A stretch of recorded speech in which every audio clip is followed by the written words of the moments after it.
அனைவருக்கும் வணக்கம். 5ஆம் வகுப்பு 3ஆம் பருவத்தில் அறநெறி சாரம் அப்படிங்கிறதுக்கு அனிமேஷ் வீடியோ கிரியேட் பண்ணிக்கிறேன். மறக்காம சேனலை சப்ஸ்கிரைப். வணக்கம் குழந்தைகளே, இன்றைக்கு நாம இயல் 9ல கொடுக்கப்பட்டிருக்க அறநெறி சாரம் என்ற செய்யுள் பகுதியை தான் பார்க்க போறோம். நீதி நூலாகிய அறநெறி சாரம் இந்த செய்யுள் பகுதியை படிக்கிறதுக்கு முன்னாடி இந்த பகுதி நமக்கு ஏன் கொடுக்கப்பட்டிருக்கு அப்படின்றத தெரிஞ்சுக்கலாமா? அறநெறி சாரம் அறநெறி கருத்துக்களை கூறுகிறது. இரக்க உணர்வு, நேர்மை, நம்பிக்கை, கடின உழைப்பு, அமைதி நிலை இவையெல்லாம் தான் அறநெறி குணங்கள். இந்த குணங்களை எல்லாம் மக்களிடையே வளர்க்க வேண்டும் என்பதற்காக தான் புலவர்கள் அறநூல்களை எழுதியிருக்காங்க. திருக்குறள், நாலடியார், நான்மணிக்கடிகை, இன்னா 40, இனியவை 40, திரிகடுகம், சிறு பஞ்சமூலம் ஆகியவை அறநூல்களாகும். மற்ற மொழிகளை காட்டிலும் தமிழ் மொழியில் தான் அறம் உணர்த்தும் நூல்கள் அதிகம் உள்ளன. விலங்கு, பறவைக்கெல்லாம் 5 அறிவு தான் உண்டு. ஆனா மனிதர்களுக்கு 6வது அறிவு உண்டு. அதாவது சுவைத்தல், கேட்டல், பார்த்தல், நுகர்தல், தொடுதல். இதோட மக்களோட 6வது அறிவு தான் அறநெறி ஒழுக்கம். இந்த அறநெறி ஒழுக்கம் தான் மனிதர்களுக்கும் விலங்குகளுக்கும் உள்ள வேறுபாடு. மனிதர்களாய் பிறந்தவர்கள் எல்லோருமே உயர்ந்தவர்களா மதிக்கப்படுறதில்ல. யாரு அறநெறி குணங்களோட இருக்காங்களோ அவங்கதான் மனிதர்களா கருதப்படுறாங்க. குழந்தைகளாகிய நீங்களும் அறநெறி குணங்களை வளர்த்துக்கணும் அப்படின்றதுக்காக தான் இந்த பாடப்பகுதி உங்களுக்கு கொடுக்கப்பட்டிருக்கு. அறநெறி சாரம் நூலை எழுதிய ஆசிரியரை பத்தி இப்ப நம்ம தெரிஞ்சுக்கலாம். ஆசிரியர் குறிப்பு: அறநெறி சாரம் நூலை பாடியவர் முனைப்பாடியார். இவர் இடைக்கால சோழ மண்டலத்தில் இருந்த நாடுகளில் ஒன்றான திருமுனைப்பாடியின் தலைநகரான முனைப்பாடி என்னும் ஊரில் வாழ்ந்ததால் இவருக்கு முனைப்பாடியார் என்னும் பெயர் வந்தது. இவர் சமண சமயத்தை சார்ந்தவர். இவர் காலம் 13ஆம் நூற்றாண்டு. முனைப்பாடி என்னும் ஊர்ல இந்நூலின் ஆசிரியர் வாழ்ந்ததால இவருக்கு முனைப்பாடியார் என்னும் பெயர் வந்தது. இவர் 13ஆம் நூற்றாண்டில் வாழ்ந்தவர். நூல் குறிப்பு: நூல் அப்படின்னா புத்தகம். இந்த அறநெறி சாரம் புத்தகத்தை பத்தி இப்ப தெரிஞ்சுக்கலாம். அறநெறி சாரம் ஒரு தமிழ் நீதி நூல். அறநெறி கருத்துக்களை கொண்டு வெண்பா வடிவில் இயற்றப்பெற்ற நூல். வெண்பா அப்படின்றது செய்யுள் வகைகள்ல ஒன்று. இந்த பாடல் எப்படி வெண்பா வடிவில் இருக்கு அப்படின்னு நம்ம கண்டுபிடிக்கிறது அப்படின்னா, அந்த பாடல் ஈற்றடி முச்சீராய் ஏனைய அடிகள் நார் சீராய் அமையும். ஈற்றடி முச்சீராய். ஈற்றடி அப்படின்னா கடைசி வரி. பாடலோட கடைசி வரி 3 சொற்களையும் ஏனைய வரிகள் அதாவது மற்ற வரிகள் 4 சொற்களையும் கொண்டிருக்கும். திருக்குறள் நீங்க எல்லாரும் படிச்சிருப்பீங்க இல்லையா? திருக்குறள் வெண்பா வடிவில் இயற்றப்பட்ட செய்யுள் தான். இங்க நமக்கு கொடுக்கப்பட்டிருக்க செய்யுள் பகுதியும் பாருங்க. உங்களுக்கு வெண்பா வடிவம் அப்படின்னா என்னன்னு நல்லா புரியும்.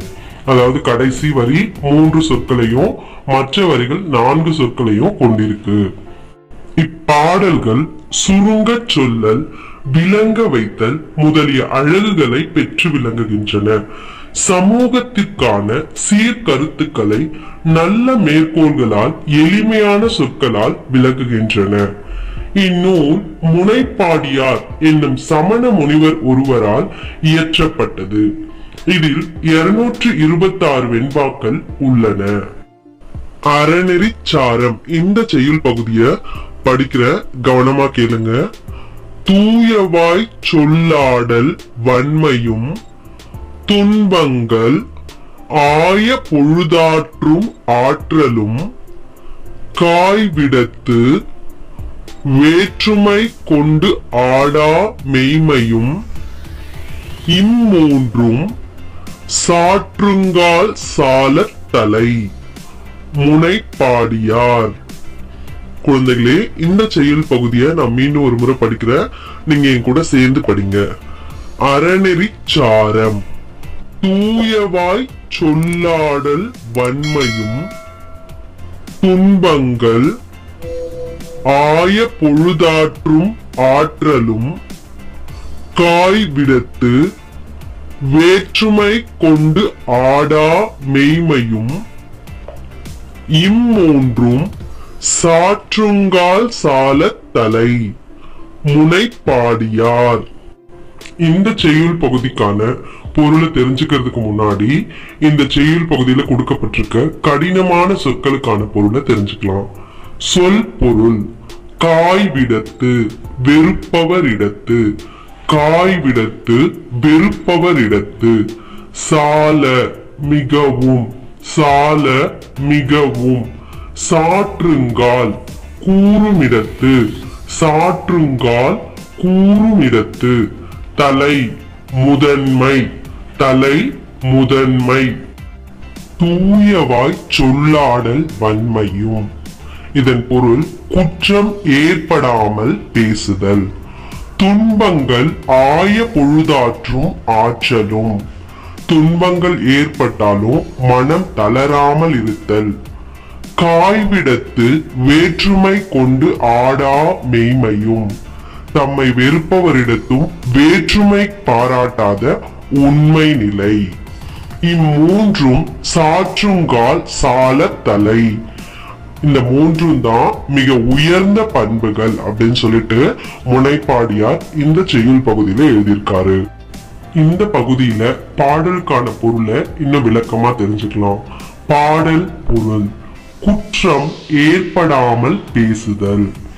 குற்றம் ஏற்படாமல் பேசுதல் அப்படின்னா நம்ம பேசும்பொழுது மற்றவர்களுடைய மனம் வருத்தப்படாத அளவுக்கு பேசணும். அதாவது இனிய சொற்களையே பேச வேண்டும். துன்பங்கள் உண்டான போதும் மனம் தளராமல் இருத்தல். எப்படிப்பட்ட துன்பம் வந்தாலும் மனதை தளர விடாம தைரியமா இருக்கணும். தம்மை வெறுப்பவரிடத்தும் வேற்றுமை பாராட்டாத உண்மை நிலை. யாராவது நம்மளை பார்த்து வெறுத்து பேசினா கூட நாம திரும்ப அவங்கள வெறுக்காம அவங்க கிட்டையும் அன்பா நடந்துக்கிறது. அதுதான் தம்மை வெறுப்பவரிடத்தும் வேற்றுமை பாராட்டாத உண்மை நிலை. ஆகிய இவை மூன்றும் மிக உயர்ந்த பண்புகள் ஆகும். இந்த மூன்று தான் மிக உயர்ந்த பண்புகள்.